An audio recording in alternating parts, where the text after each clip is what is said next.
சூர்யா அவளை சொல்றேன். என்னடி வாடகை புருஷன், உன்னை என்ன விபச்சாரின்னு கூப்பிடவா, சிங்கப்பூர் ஐட்டம்னு சொல்லவா?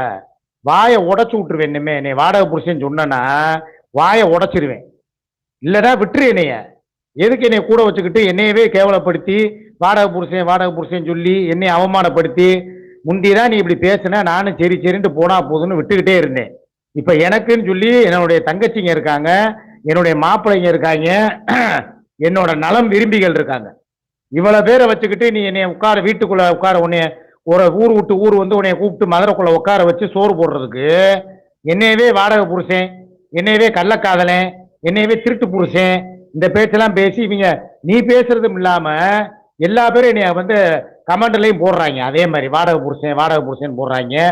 இப்படித்தான் ஏற்கனவே என்னை ஆண்மை இல்லாத வேண்ட, பைப்புல தண்ணி வரலண்ட, நெஞ்சுவலிக்காரண்ட, ஓரெழுத்து சிக்காண்ட, ஓரிஞ்சு சிக்காண்ட, புரோக்கர் கொண்டாட்டிக்கு புரோக்கர் வேலை பார்க்கறாண்ட, எல்லா பேருக்கும் திறந்து காட்டினவளை வந்து சப்போர்ட் பண்றாண்ட, என்னென்னமோ பேசுற.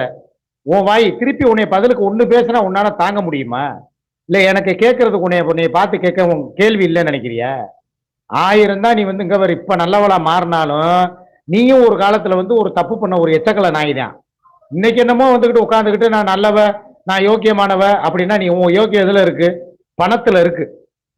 நான் பணம் கொடுக்கலன்னா உன் யோக்கியம் வெளியே வரும், உன் அயோக்கியத்தனம் வெளியே தெரியும். அப்ப தெரியும் உன் வள்ளலு. என்ன பாடுபடுத்துற, என்ன பண்ண போற, என்ன பண்ணுவேங்கிறது எனக்கு தெரியும். அதே மாதிரி இன்னொரு விஷயம் சொல்லிக்கிறேங்க எல்லாருக்கிட்டையும்.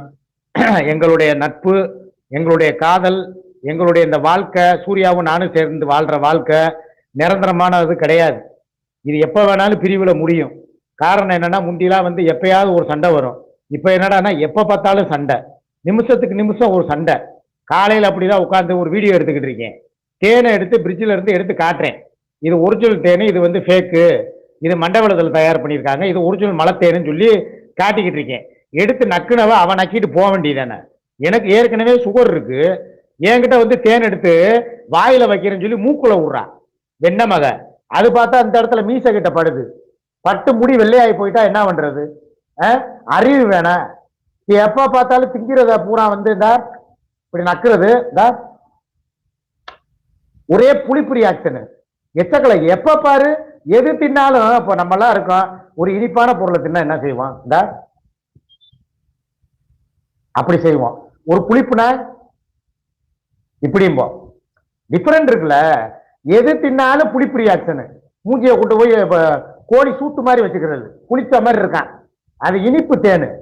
எதுக்கு எப்படி வந்து மூஞ்சியை வைக்கணும்னு கூட தெரியல, ரியாக்ஷன் கொடுக்குறாங்களாமா. இவெல்லாம் ரியாக்ஷன் யாரு இவ்வளவு கொடுக்க சொன்னா?